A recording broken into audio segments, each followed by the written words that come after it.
Jenius medis. Lanjut lagi, jangan lupa like, komen dan share cerita ini ke media sosial yang sahabat punya. Terima kasih. Parasit C2932. Jericho Lee berdiri, berbalik dan berlari ke depannya seperti anak panah, mengangkat kakinya dan dengan keras menendang perutnya. Bang! Karena lengah, Zhang Cheng ditendang hingga terbang beberapa meter jauhnya di tempat, memegangi perutnya dan berguling-guling di tanah sambil berteriak dengan sedih. Kamu meminta untuk dipermalukan. Jericho Lee berkata dengan acuh tak acuh. Dokter Zhang. Asisten itu berteriak ketakutan dan bergegas maju untuk membantunya berdiri. Zhang Cheng menyeka kotoran dari wajahnya, dan merasa tubuhnya seperti akan hancur. Dia menahan wajah merahnya, dan mengertakkan gigi karena marah. Bagaimana kamu bisa memukulku? Ini hanya pelajaran kecil. Apa kamu benar-benar mengira aku takut padamu? Jericho Lee bahkan tidak memandangnya, tetapi Tang Zhen dan yang lainnya baru saja menyaksikan kepindahannya, dan memiliki pemahaman yang benar-benar baru tentangnya. Wajah Zhang Cheng berwarna hijau dan merah, dia ingin bergegas dan menyerang, tetapi ketika tatapan dingin Jericho Lee menyapu dirinya, dia langsung menjadi ketakutan. Satu-satunya hal yang bisa dia lakukan adalah memelintir wajahnya dan menatapnya dengan tatapan berbisa. Dia berdiri di samping, tidak berani bergerak. Hehe, tidak pantas bagi dokter muda ilahi untuk memukuli seseorang, tapi itu bisa dimengerti. Chen Hua buru-buru keluar untuk merapikan segalanya, dan mengganti topik dengan senyuman di wajahnya. Saya penasaran apa yang dikatakan dokter muda ilahi bahwa semangkuk air dapat disembuhkan dengan satu pil, apa maksudnya? Jericho Lee tidak menjelaskan. Sebaliknya, dia berjalan ke arah Chen Hua dan membisikkan beberapa kata ke telinganya. Benar-benar. Chen Hua tidak dapat mempercayainya, dan melihatnya menganggukkan kepalanya, dia dengan cepat berbalik dan berjalan keluar pintu. Dalam beberapa menit, dia kembali dengan sebuah kotak kecil di tangannya, yang dia masukkan ke tangan Tang Dacuan. Dacuan, bawakan semangkuk air ke sini, berikan obat ini kepada ayahmu untuk dimakan. Tang Dacuan melihat dengan hati-hati dan tertegun, bukankah itu albendazol? Ini bisa menyembuhkan ayahku. Dengarkan aku, kamu benar. Chen Hua membelinya dari apotek di lantai bawah di distrik kecil sesuai dengan instruksi Jericho Lee. Harganya 20 yuan. Tang Dacuan menggaruk bagian belakang kepalanya, dengan ekspresi bingung di wajahnya. Lupakan saja, aku juga tidak mengerti, katakan saja padaku apa pendapatmu, Paman Chen. Dia segera menuangkan secangkir air dari botol air panasnya dan meniupnya untuk mendinginkannya. Kemudian, dia membuka kotak kertas kecil dan mengeluarkan obat, memberikannya kepada Tang Zhen. Aduh. Tidak lama setelah meminum obatnya, wajah Tang Zhen tiba-tiba berubah sambil memegangi perutnya, dia berteriak. Ayah! Ayah, ada apa?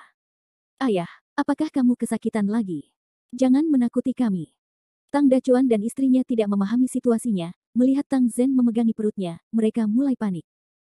Jericho Lee berkata perlahan, bahwa dia ke toilet di lokasi normal. Tang Zhen memegangi perutnya, dia tiba-tiba berdiri dari sofa dan bergegas menuju kamar mandi. Tang Dacuan dan Huang Sui bingung. Mereka saling memandang, tidak mengerti apa yang sedang terjadi, dan ketika mereka sudah dekat dengan pintu, mereka mendengar suara buang air besar dari dalam. Apakah ayah menderita diare? Tang Dacuan bergumam. Tidak mungkin. Bukannya ayah sudah lama tidak makan, kok bisa diare? Tapi kenapa tadi larinya cepat sekali? Huang Sui bingung. Sekitar 5 atau 6 menit kemudian, Tang Zhen membuka pintu toilet dan keluar. Dia berjalan dengan langkah besar dengan kegembiraan di wajahnya, luar biasa. Dokter ilahi muda itu terlalu saleh. Saya tidak merasakan sakit lagi, persendian saya tidak merasakan sakit lagi. Ayah, kakimu tidak sakit lagi. Benar-benar. Ayah, apakah persendianmu sudah benar-benar sembuh? Mulut Tang Dacuan dan Huang Sui ternganga. Penyakit Tang Zhen sudah sembuh. Dan melakukan beberapa gerakan langkah, seolah-olah kakinya sangat lincah. Tang Dacuan meraih lengan Tang Zhen, dan melihat ke atas dan ke bawah dengan hati-hati. Dia menatap Huang Sui dengan heran. Apakah kamu melihat itu? Kaki ayah bahkan tidak gemetar lagi. Saya melihatnya, saya melihatnya. Setelah merawat Tang Zhen selama bertahun-tahun, dia menjadi yang paling jelas tentang situasi Tang Zhen. Selama Tang Zhen merasakan sakit di kakinya, dia tidak akan mampu menahan keinginan untuk bergerak-gerak. Tapi sekarang, Tang Zhen berjalan seperti orang normal, bergerak seperti sedang terbang. Pada saat ini, Zhang Cheng dan asistennya benar-benar terpana, mereka telah melupakan kemarahan mereka dan menatap lurus ke arah Tang Zhen. Bagaimana ini mungkin? Tang Zhen benar-benar meminum pil, dan semuanya baik-baik saja. Namun, mereka dapat dengan jelas melihat bahwa Tang Zhen telah benar-benar pulih dan tidak berpura-pura. Lagi pula, sebelum mereka datang ke klinik, mereka sudah melihat catatan medis Tang Zhen. Beberapa orang yang merawat Tang Zhen bahkan bukan pihak berwenang di bidang medis, jadi tidak mungkin mereka dapat mendiagnosis penyakitnya, apalagi menyembuhkannya. Haha. Sungguh luar biasa, perasaan bisa berjalan normal sungguh luar biasa. Tang Dacuan dan istrinya begitu gembira hingga mata mereka berkaca-kaca. Chen Hua juga menghela nafas lega, Jericho Li tidak mengecewakannya, dia benar-benar menyembuhkan Tang Zhen. Setelah beberapa lama, Tang Zhen akhirnya menenangkan dirinya dan memandang Jericho Li, dokter muda ilahi, kamu benar-benar terlalu saleh. Bagaimana kamu melakukannya? Jericho Li tersenyum dan menjelaskan, Elder Tang, penyakitmu bisa jadi dikatakan ribet, atau bisa dikatakan sangat sederhana, sendi-sendi kaki Anda, bahkan sendi-sendi tangan Anda, tidak akan sakit saat hujan, malah jika cuaca bagus maka akan terasa sakit, orang normal akan berpikir tentang arah radang sendi. Namun saat saya periksa denyut nadi Anda ternyata stabil dan tidak ada keributan. Dada, jantung, dan paru-paru Anda semua normal kecuali beberapa gula darah yang tidak normal. Awalnya saya kira itu hipoglikemia, tapi kemudian saya memikirkannya dan menyadari bahwa hipoglikemia sama sekali tidak menyebabkan nyeri sendi. Akhirnya, saya mendengar sesuatu yang aneh di denyut nadi Anda. Hal-hal aneh. Tang Zhen kaget, apakah ada sesuatu yang kotor di tubuhnya? Saya menemukan bahwa aliran darah Anda terkadang cepat dan terkadang lambat. Ini sangat tidak normal. Aliran darah orang normal, kecuali mereka melakukan olahraga berat, relatif stabil dalam keadaan normal. Namun apa yang tidak terjadi, terpikir oleh Anda untuk padaku bahwa mungkin ada sesuatu di tubuhmu, menghalangi aliran darah. Dan pada akhirnya, aku menemukan beberapa serangga di pembuluh darahmu. Jericho Li menunjuk ke toilet, Elder Tang, ketika kamu buang air besar tadi, kamu harus pernah melihat serangga-serangga itu di kotorannya kan? Mendengar perkataannya, mereka bergegas ke toilet untuk melihatnya. Benar saja, dia melihat cacing kecil yang hampir transparan di dalam kotorannya, berkumpul rapat. Tang Zhen merasa kulit kepalanya mati rasa dan dia tersentak, apakah ini parasit yang menyebabkan kakiku sakit? Jericho Li mengangguk, itu benar. Cacing-cacing ini semuanya sangat kecil dan hampir transparan. Mereka sepenuhnya bergantung pada memakan gula dari darah mereka dan memakan jaringan otot untuk hidup. Sulit untuk menemukannya melalui CT scan dan X-ray. Dari RS. Sendi kaki Anda tidak sakit saat hujan karena udara lembab dan darah kurang kental, sehingga parasit tidak aktif. Cuaca bagus, udara kering, darah lebih kental, gula darah lebih tinggi, dan parasit mulai bergerak, menggigit gula di jaringan otot dan darah Anda. Tentu saja, ini akan menyebabkan rasa sakit yang parah pada tungkai dan tungkai Anda. Bab 30 Anda akan menyesalinya. Mendengar penjelasan Jericho Li, semua orang menyadari, jadi itulah yang terjadi. Pantas saja rumah sakit tidak bisa mengetahui penyakit apa itu, sebenarnya penyakit itu disebabkan oleh serangga kecil ini. Sebenarnya bukan tidak mungkin untuk mengetahuinya, hanya saja para dokter yang merawat Elder Tang semuanya terjebak dalam pola pikir yang biasa dan tidak dapat menemukan penyebab penyakitnya, itu juga karena Tang Dacuan dan keluarganya. Istrinya telah memberitahunya bahwa Tang Zhen tidak akan bisa menyembuhkannya jika dia mengobati semua gejala radang sendi. Belum mampu mendiagnosis penyakit tersebut sejak awal, sehingga ia menghilangkan ketidaksesuaian dalam pikirannya dan mencari tahu penyebab penyakit tersebut. Itu benar, tapi dokter muda ilahi, kamu benar-benar terlalu saleh. Tang Dacuan kagum, begitu banyak dokter yang tidak tahu bahwa dia sakit, tetapi Jericho Li menyembuhkannya hanya dengan pil, itu terlalu ajaib. Sudah kubilang, dokter muda surgawi itu sangat kuat, apakah kamu percaya padaku? Chen Hua tertawa dan berkata, ya, benar. Jika kami tidak melihatnya dengan mata kepala sendiri, kami tidak akan berani mempercayainya. Tang Dacuan menghela nafas. Huang Sui juga mengangguk, benar. Meskipun dokter muda surgawi masih muda, keterampilan medisnya sangat unggul. Saya khawatir bahkan dokter yang bertanggung jawab di rumah sakit besar tidak mampu melakukan hal seperti itu. Dia merasa bahwa keterampilan medis Jericho Li jauh lebih kuat daripada para dokter yang bertanggung jawab. Paling tidak, dokter yang bertanggung jawab atas pengobatan tersebut telah didiagnosis menderita rematik atau artritis neuropatik, dan tidak satu pun dari mereka yang mengidap penyakit tersebut. Kemampuan untuk melakukannya. Tang Zhen tidak dapat menahan kegembiraannya, saat dia meraih tangan Jericho Li dan buru-buru mengucapkan terima kasih, dokter muda ilahi, terima kasih. Aku tidak tahu bagaimana membalas kebaikanmu yang luar biasa. Setelah mengatakan itu, dia menekuk lututnya dan berlutut, lalu bersujud. Jericho Lee dengan cepat menariknya kembali, Elder Tang, jangan seperti ini. Tidak peduli apa, jika bukan karena kamu, aku khawatir aku tidak akan bisa berjalan seperti orang normal seumur hidup ini. Tang Zhen berbicara dari lubuk hatinya. Hanya Tuhan yang tahu betapa sakitnya penyakit yang dideritanya selama bertahun-tahun. Setelah bertahun-tahun kesakitan, dia sudah mati rasa karena rasa sakit itu. Dia bahkan tidak tahu bagaimana rasanya berjalan normal. Cahaya keemasan samar muncul dari atas kepalanya dan memasuki lautan kesadaran Jericho Lee. Jericho Lee tersenyum, dan memperingatkan, Elder Tang, penyakitmu ini sebenarnya sama seperti ketika kamu memakan sesuatu yang najis dengan telur serangga. Di masa depan, Anda perlu memperhatikan pembersihan makanan Anda. Dan sekotak pil itu, kamu harus memakannya untuk menghindari sisa parasit di tubuhmu. Aku akan mendengarkanmu. Kedepannya, kamu harus memperhatikan kebersihan. Bagaimana Tang Zhen bisa tahu bahwa penyakitnya sebenarnya sangat sederhana, bahwa ia telah menderita selama bertahun-tahun hanya karena beberapa insektisida. Pada saat ini, wajah Zhang Cheng pucat pasi, seluruh tubuhnya diambang kehancuran, dan kulit asistennya juga tidak jauh lebih baik. Mereka berdua tidak pernah menyangka bahwa Jericho Lee benar-benar mampu menyembuhkan penyakit Tang Zhen. Sekalipun mereka mempunyai 1.000 atau 10.000 alasan untuk menyangkalnya, mereka tidak dapat menyangkalnya meskipun mereka menginginkannya. Jericho Lee tersenyum sambil memandang Zhang Cheng, Dr. Zhang, apakah ada hal lain yang ingin Anda katakan? Jangan terlalu bangga. Wajah Zhang Cheng memerah. Dia sangat marah, kamu hanya beruntung. Keberuntungan. Lalu kenapa kamu tidak cukup beruntung untuk membiarkanku melihatnya? Ejek Jericho Lee, bahkan pada tahap ini, dia masih berani keras kepala, benar-benar orang yang tidak mampu untuk kalah. Bahkan jika Anda memiliki kemampuan, apa masalahnya? Kamu telah melakukan kesalahan besar, jadi jangan pernah berpikir untuk bekerja di rumah sakit manapun di kota Luzhu seumur hidupmu, dan jangan bersikap sombong di depanku. Zhang Cheng mengatupkan giginya, dan berkata dengan nada masam. Jericho Lee telah melakukan kesalahan besar dan dikeluarkan dari sekolah, tidak ada rumah sakit yang berani menerimanya, tidak peduli seberapa terampil dia dalam bidang kedokteran, dia tidak dapat dianggap sebagai dokter. Tanpa surat keterangan dokter, apa yang bisa dibanggakan? Itu masalahku, aku tidak perlu kamu mengkhawatirkanku. Jericho Lee dengan sinis menjawab, sedangkan kamu, seorang dokter dukun yang hanya tahu cara berpura-pura jadilah misterius, kamu sama sekali tidak layak menjadi dokter. Wajah Zhang Cheng menjadi hijau dan merah, saat dia memarahi dengan bingung dan jengkel, kamu. Bajingan kecil, kamu akan menyesali ini. Enyahlah.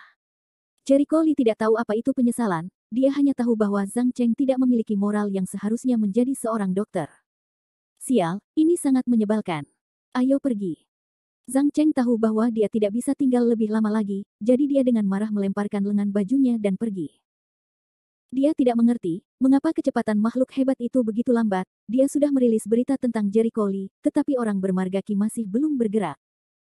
Melihat mereka berdua benar-benar berselisih, Tang Zhen mengerutkan kening, Dokter Muda Ilahi, apakah ini pantas? Lagi pula, musuh tidak boleh dibasmi. Jericho Lee tidak keberatan, tidak apa-apa, saya tidak peduli. Ketika Bibi Wang merawat Xiaozi sebelumnya, dia hanya punya beberapa ratus dolar.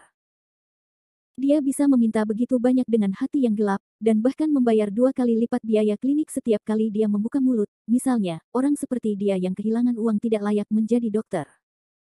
Dia sama sekali tidak takut dengan balas dendam Zhang Cheng, jika ya, dia tidak akan jatuh keluar dengan Zhang Cheng dari awal. Aku bertanya-tanya mengapa orang yang baik-baik saja ingin mengincarmu. Menurutku karena kamu memperlakukan Xiaozi dan membuatnya kehilangan muka, dia akan menyimpan dendam. Kamu benar, pria seperti dia tidak cocok untuk menjadi seorang dokter. Mata Chen Hua tajam dan kejam, dia langsung melihat seluruh situasi. Jericho Lee tertawa, Elder Tang, Direktur Chen, jika tidak ada yang lain, saya akan pergi dulu. Hei, tunggu sebentar. Tang Zhen segera menghentikannya dan memandangi putra dan menantunya. Tang Dacuan segera mengeluarkan beberapa tumpukan uang kertas tebal, yang diperkirakan berjumlah sekitar 100.000 dan menyerahkannya kepada Jericho Lee, Dokter Muda Ilahi, ini biaya yang Anda keluarkan untuk merawat ayah saya. Jericho Lee terkejut, dan menggelengkan kepalanya, tidak perlu. Aku hanya melihat denyut nadinya, jadi tidak perlu banyak usaha, jadi tidak perlu membayarnya. Membayar pengobatannya. Tang Dacuan menyerahkan uang itu ke depan. Benar, pembayaran untuk merawat pasien sangat masuk akal. Ini yang pantas Anda dapatkan, dokter muda ilahi. Huang Sui juga mencoba membujuknya. Benar-benar tidak perlu. Saya tidak mengeluarkan banyak tenaga, saya hanya menghabiskan sebagian obatnya, dan obatnya dibeli oleh Direktur Chen. Jericho Lee tidak berani mengambil uang itu, dia merasa ada di sana. Terlalu banyak. Dia hanya perlu membayar waktu beberapa menit, jadi tidak perlu membayar terlalu banyak. Tang Zhen berkata dengan serius, dokter muda ilahi, Anda tidak perlu menolak. Saya baru saja mendengar dari Anda bahwa meskipun Anda dikeluarkan dari rumah sakit rakyat, Anda tidak akan dapat mendapatkan pekerjaan. Apa yang akan kamu makan dan pakai di masa depan? Sedikit uang ini hanyalah sedikit dari ketulusanku. Jika aku bisa membantumu keluar dari situasi sulit ini, maka itu bukan masalah besar. Aku tidak butuh sedikit uang ini. Dia tidak mendengarnya dengan sia-sia sekarang, terutama ketika Zhang Cheng mengatakan bahwa Jericho Lee telah menyinggung perasaan besar, dan bahwa tidak ada rumah sakit yang berani meminta Jericho Lee, jadi dia memberikan perhatian ekstra padanya. Bab 31 Polifuge. Jericho Lee tidak tahu apakah harus tertawa atau menangis, tetapi dia merasa sedikit tidak berdaya. Elder Tang, saya punya uang, Anda benar-benar tidak perlu memberi saya uang sebanyak itu. Meskipun saya punya beberapa masalah, saya akan berpikir tentang cara menyelesaikannya. Nak, kamu benar-benar keras kepala. Melihat bahwa dia tidak mau menerima uang itu, Tang Zhen tidak berdaya di dalam hatinya, tetapi dia menghargai kualitasnya. Setidaknya dia bukan tipe orang yang akan bertindak gegabah dalam hal uang, dengan prinsip dan tulang punggung. Ketika dia memikirkan bagaimana Jericho Lee telah memprovokasi karakter hebat dan bahkan menyebabkan seluruh rumah sakit di kota Lusu tidak berani membawanya, Tang Zhen tidak tahan jika Jericho Lee diintimidasi seperti ini. Dia memikirkannya, lalu mengeluarkan sebuah kartu dari tubuhnya dan meletakkannya di tangan Jericho Lee. Dokter ilahi muda, ini kartu perusahaan saya, ambillah. Jika Anda tidak ingin uang, ambil saja kartu ini. Bahkan jika kamu menghabiskan uang di industri di bawah perusahaanku, kamu tidak akan mendapatkan uang. Hanya itu yang bisa aku bantu. Melihat itu, Chen Hua membuka matanya lebar-lebar karena terkejut. Tang tua, kamu sebenarnya bersedia memberikan ini sesuatu bagiku. Itu hanya sebuah kartu, dibandingkan dengan bantuan untuk menyelamatkan nyawanya, itu bukan apa-apa. Tang Zhen tertawa dan berkata dengan ringan, dokter muda ilahi, jangan menolaknya. Pada awalnya, Jericho Lee ingin mencari alasan untuk memberitahu orang lain agar menarik kembali kata-kata mereka, tetapi ketika dia melihat bahwa Chen Hua terus-menerus menatapnya dengan matanya, dia ragu-ragu dan menyimpan barang-barangnya. Baiklah, terima kasih Penatua Tang. Tidak peduli apapun yang terjadi, wajar baginya untuk menerima kompensasi atas pengobatan penyakitnya, jadi tidak ada yang perlu dikhawatirkan. Itu lebih seperti itu. Melihat bahwa dia akhirnya bersedia menerima barang itu, Tang Zhen tidak bisa menahan nafas lega. Jericho Lee tidak tahu berapa nilai kartu ini, jadi dia memasukkannya ke dalam sakunya. Melihat tindakannya yang biasa-biasa saja, pipi Chen Hua tidak bisa menahan diri untuk tidak bergerak, tetapi dia tidak mengatakan apa-apa. Elder Tang, Direktur Chen, saya akan kembali dulu. Saya akan mengunjungi Anda di lain hari ketika saya mendapat kesempatan. Dengan itu, Jericho Lee berbalik dan meninggalkan rumah. Dia tidak sombong atau terburu nafsu, namun telah kemampuan untuk melakukannya. Pemuda ini benar-benar luar biasa. Nada suara Tang Zhen dipenuhi dengan apresiasi dan ratapan. Ya, kamu tidak memperhatikan bahwa ketika mereka di sekolah sebelumnya, seorang guru terus mengejeknya, tetapi pada akhirnya, dia tiba-tiba menderita epilepsi. Dokter muda ilahi tidak mengingat orang ini, dan menyembuhkannya. Aku bahkan tidak bisa menghela nafas pada diriku sendiri karena telah bermurah hati sepertimu. Pantas saja kamu terus memujinya.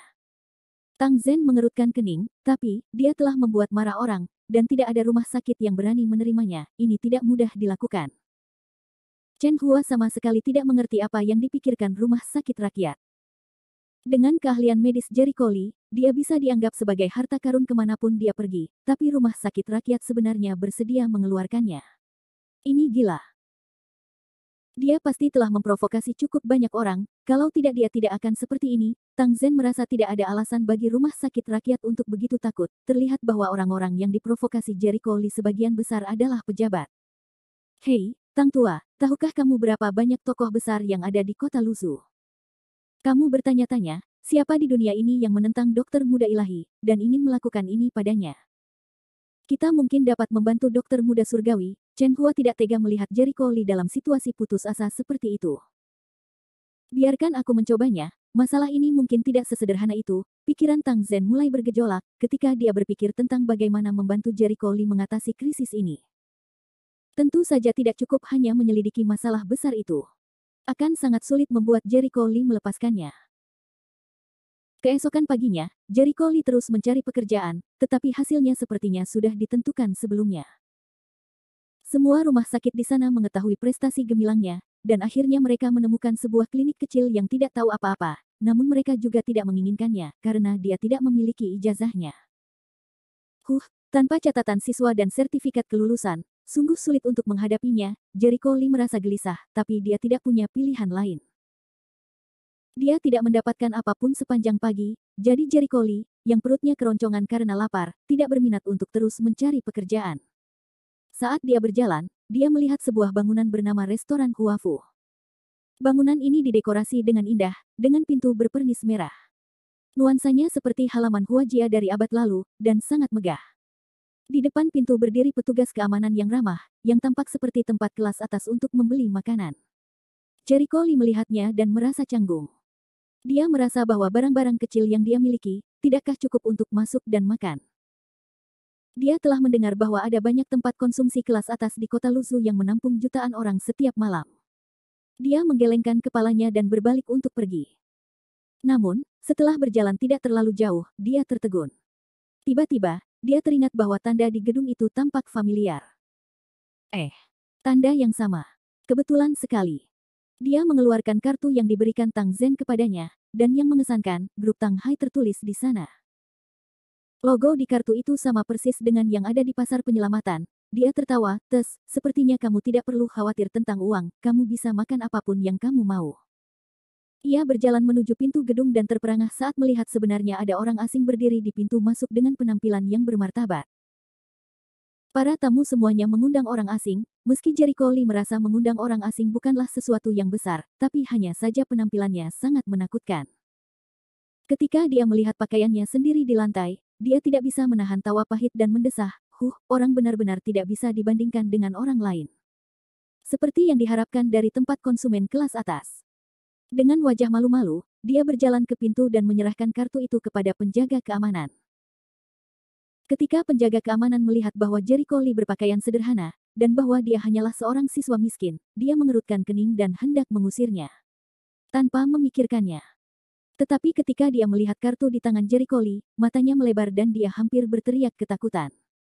Dia sangat terkejut hingga kakinya lemas dan dia jatuh ke tanah, tergagap ketika berbicara. Tamu yang terhormat, dia hampir berpikir bahwa dia melihat sesuatu, tetapi ketika dia menggosok matanya, tidak ada yang salah dengan itu. Itu benar-benar kartu VIP grup Tang Hai. Tamu yang terhormat. Sederhananya, ayah Tang Zhen. Kartu ini bisa jadi digunakan di salah satu bisnis di bawah grup Tang Hai, dan tidak akan memungut biaya 1 sen pun. Tidak hanya ada logo grup Tang Hai di kartunya, ada juga tanda tangan Tang Zhen. Pemuda berpenampilan biasa ini sebenarnya memiliki kartu VIP yang ditandatangani oleh Tang Zhen. Apa identitasnya? Hati satpam itu dipenuhi dengan pertanyaan. Dengan ekspresi hormat, dia dengan hati-hati menggesekkan kartu itu ke seluruh mesin. Setelah melihat kata-kata yang ditampilkan di mesin, dia memastikan bahwa itu tidak palsu, dan terlebih lagi bukan palsu. Ekspresi penjaga keamanan segera menjadi sangat hormat. Dia memberi hormat dan memberi isyarat, "Tuan yang terhormat, silakan masuk." Cara dia memanggilnya dan nada suaranya berubah. Jericho Lee mengedipkan matanya, saat keraguan muncul di hatinya. Apa sebenarnya kartu yang diberikan Tang Zhen padanya? Bagaimana penyambutnya bisa begitu hormat saat dia melihatnya? Dia tidak terlalu memikirkannya. Dia mengambil kartu itu kembali ke sakunya dan langsung masuk ke dalam, meninggalkan penjaga keamanan yang menatap punggungnya dengan ekspresi iri. Bab 32 Pertemuan Kebetulan Mantan Pacar. Saat manajer mendengar bahwa seorang tamu dengan kartu VIP datang untuk membelanjakan uang, dia tidak berani menunda sama sekali. Dia segera menelepon meja layanan, menyuruh pelayan untuk menerima kartu VIP dengan benar, dan tidak membiarkan tamu merasa tidak puas sama sekali. "Salam, Tuan. Bolehkah saya bertanya berapa banyak dari Anda yang ada di sana?" Ketika pelayan menerima peringatan manajer, dia menyambutnya dengan senyuman dan memimpin jalan menuju Jericho Lee. 1 orang. "Baiklah, Apakah kamu ingin duduk di lobi atau di kamar pribadi? Jika kamu ingin tenang, kamu bisa memilih kamar pribadi. Pelayan cantik itu memiliki sikap yang sangat baik. Dia tidak hanya sopan, tetapi juga penuh hormat. Jericho Lee bahkan lebih penasaran di dalam hatinya. Kartu seperti apa yang diberikan Tang Zhen kepadanya? Dia melihat sekeliling aula, berpikir bahwa dia hanya di sini untuk makan malam. Tidak perlu menyia-nyiakan ruangan, jadi dia dengan santai berkata, "Ayo makan di aula." "Baiklah. Silakan ikut saya, lewat sini." Pelayan itu tersenyum hangat dan membawanya ke tempat duduk yang bagus. Tempat duduknya berada di dekat jendela, tenang dan dekat dengan meja resepsionis. Berjalan kaki juga sangat nyaman dan dapat dikatakan sebagai salah satu tempat duduk terbaik di aula. "Tuan yang terhormat, Anda bisa memesan sekarang." Pelayan membawakan menu ke depan Jericho Lee. Jericho Lee sedikit tidak terbiasa dengan aktingnya seperti ini. Melihat ekspresi hormat pelayan itu, dia merasa bahwa kartu yang diberikan Tang Zhen kepadanya jelas tidak sesederhana yang dikatakan Tang Zhen untuk dibeli dari bisnis di bawah grup Tang Hai. Dia membuka menu dan melihat harganya. Dia tidak bisa menahan diri untuk tidak mendecakkan lidahnya. 1, 2, 3. 5 angka 0. Apakah ini makanan atau uang? Lee Jericho Lin terpesona melihat pemandangan itu, tetapi nomor yang sesuai di belakang setiap hidangan membuatnya pusing. Dia selalu mendengar tentang tempat konsumsi kelas atas di kota Luzhu di mana harganya sangat tinggi. Dari kelihatannya, ini bukanlah rumor palsu. Paling tidak, dari semua hidangan yang ada di menu, yang termurah harganya lebih dari 1.000 yuan. Bagaimana cara makannya? Ini hanya sekedar makan uang. Sejak dia datang, dan dia tidak perlu mengeluarkan uang, Jericho Lee dengan malu-malu memilih beberapa item. Semua hidangannya sangat mewah. Kebanyakan darinya adalah sesuatu yang belum pernah dia dengar sebelumnya. Hanya dengan melihat gambar-gambar itu, dia merasa ingin ngiler dan dia memesan beberapa hidangan yang belum pernah dia cicipi sebelumnya untuk dicicipi. Ini kelihatannya enak sekali, kata Jericho Lee sambil mengobrak-abrik menu. Anehnya, ada seekor kepiting yang ia suka makan, maka tanpa berkata apa-apa lagi ia memesan hidangan bernama kepiting madu cabang emas. Dia memperkirakan dia akan bisa menghabiskan sebagian besar makanannya, jadi dia tidak memesan lagi. "Tuan yang terhormat, hanya itu saja?" Pelayan itu bertanya dengan sopan. "Ya." Pelayan dengan sopan mengambil kembali menunya, dan meletakkan pisau dan garpu, serta piring di depan Jericho Lee, dan tersenyum, "Tuan, mohon tunggu sebentar, saya akan memberitahu dapur untuk menyiapkannya untuk Anda sekarang." Jericho Lee menganggukkan kepalanya dan melihat sekeliling aula dengan bosan. Dia menghela nafas di mana orang kaya menghabiskan uang mereka, dan betapa berbedanya tempat itu. Sungguh suatu hal yang mewah dan megah. Saat dia menghela nafas dengan emosi, seorang pria dan seorang wanita masuk dari ambang pintu. Dia tertegun sejenak sebelum mengerutkan kening, mengapa dia ada di sini. Pada saat itu, dia berpikir bahwa dia sedang melihat sesuatu, dia sebenarnya melihat Jessica Zhao. Mantan pacar yang meninggalkannya demi kesombongan. Dia memperhatikan bahwa ada seorang pria berpenampilan halus yang mengenakan pakaian kasual amani di samping Jessica Zhao, dan nama Tuan Muda Qin muncul di benaknya. Orang ini pasti Tuan Muda Qin yang dia bicarakan, kan? Dia terlihat cukup kaya. Jericho Lee berpikir dalam hatinya. Dia melihat Tuan Muda Qin berbicara dan tertawa dengan pelayan setelah dia memasuki ruangan. Setiap gerakannya tampak sopan, seolah-olah dia mengenakan pakaian perak dan emas. Jelas sekali bahwa dia adalah seorang tuan muda yang kaya. Tidak heran Jessica Zhao menaruh perhatian padanya, bagaimanapun juga dia adalah orang kaya. Mulut Jericho Lee melengkung ke atas, memperlihatkan senyuman aneh, dia menoleh dan tidak melihat keduanya lagi.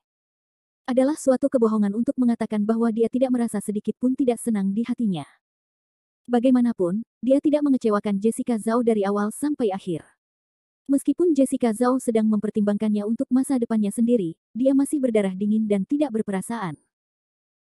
Saat ini, Jessica Zhao dan Tuan Muda Qin tidak memperhatikan Jericho Lee, mereka berdua berbicara dan tertawa bangga, menemukan tempat duduk yang bagus. "Tuan Muda Qin, rumah keberuntungan ini sungguh mengesankan.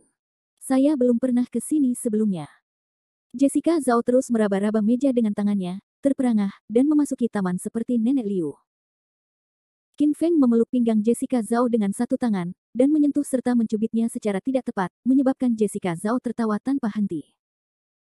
Mendengar desahannya, dia tidak bisa menahan tawa dan menyombongkan diri. Tentu saja tidak, izinkan saya memberitahu Anda bahwa tempat ini adalah tempat kelas atas dengan kota Luzu yang sangat terkenal. Apa yang Anda makan hanyalah rasa dan status, bahkan jika Anda punya uang, kamu mungkin tidak bisa masuk. Sangat kuat. Maka saya sangat beruntung bertemu dengan Anda hari ini, Tuan Muda Qin. Jessica Zhao menutup mulut kecilnya, memperlihatkan ekspresi terkejut. Kesombongan Qin Feng menerima banyak kepuasan. Ketika kamu memesan hidanganmu nanti, kamu akan tahu berapa nilainya. Sendiri, kata Jessica Zhao dengan ekspresi seperti seorang wanita kecil, saya tidak tahu makanan enak apa yang ada di sana. Ketika berbicara tentang makan, Qin Feng tampaknya ahli ketika dia berkata, ya, kamu pasti tahu kalau di sini banyak sekali makanan enak. Kelezatan pegunungan dan lautan, para koki semuanya adalah koki terkenal terkemuka di dunia, hidangan yang dibuat adalah yang terbaik. Itu kuat. Kalau begitu, aku pasti memiliki selera yang bagus. Kata Jessica Zhao dengan ekspresi terkejut yang berlebihan. Ayo, pelayannya ada di sini. Qin Feng melihat pelayan itu berjalan ke arah mereka. Pelayan itu dengan sopan menyerahkan menu kepada mereka berdua. Bolehkah saya tahu apakah itu kalian berdua? Ya, kalian berdua. Jessica Zhao dengan cepat mengambil menu dan membukanya dengan cepat. Ketika dia melihat hidangan yang belum pernah terdengar sebelumnya dan harga mahal di bagian belakang menu, dia tidak bisa menahan diri untuk tidak berseru, ah. Hidangan ini sangat mahal. Jessica Zhao membalik-balik beberapa halaman, dan melihat bahwa harga di balik hidangan itu setidaknya beberapa ribu. Dia belum pernah melihat hidangan semahal itu sebelumnya, dan merasa itu tidak terbayangkan. Qin Feng tertawa dan berkata, semua hidangan di sini sangat mahal, bahkan ada hidangan yang lebih mahal lagi. Lihatlah dinding lompat Buddha di sebelah kiri Anda. Jessica Zhao mengangkat tangan kirinya dan melihat dinding 100 bunga melompat dari bawah pojok kiri menu. Dia tercengang dengan harga yang dia bayar, ya Tuhan, 50.000. Ini, bukankah itu terlalu mahal? 50.000 yuan untuk satu hidangan. Bagaimana itu bisa menjadi hidangan? Ketika dia melihat beberapa hidangan bernilai beberapa ribu yuan, dia sudah merasa bahwa hidangan itu setinggi langit. Namun, dia tidak pernah menyangka bahwa beberapa ribu yuan bukanlah apa-apa. Itu hanya bisa dianggap sebagai hidangan murah. Konon, dinding lompat ini adalah resep yang diturunkan dari seorang koki istana zaman dahulu. Bahan-bahan ini saja sudah mahal harganya. Untuk mengolah bahan-bahannya saja perlu waktu sebulan, dan memasak bahan-bahan tersebut membutuhkan waktu 3 hari. Bahwa itu sangat mahal. Qin Feng menjelaskan sambil tertawa, dia menoleh ke pelayan dan berkata, berikan saya tembok lompatan Buddha ini. Ya, Tuan. Pelayan itu tersenyum sambil mencatat hidangan di menu di tangannya. Jessica Zhao menelan ludahnya. Dia benar-benar sedikit terkejut, dia bahkan tidak berani membayangkan berapa biaya untuk makan di tempat seperti ini. Dulu, dia sudah merasa mahal setelah menghabiskan 100 yuan untuk makan, tetapi dibandingkan dengan Qin Feng, dia terlalu miskin.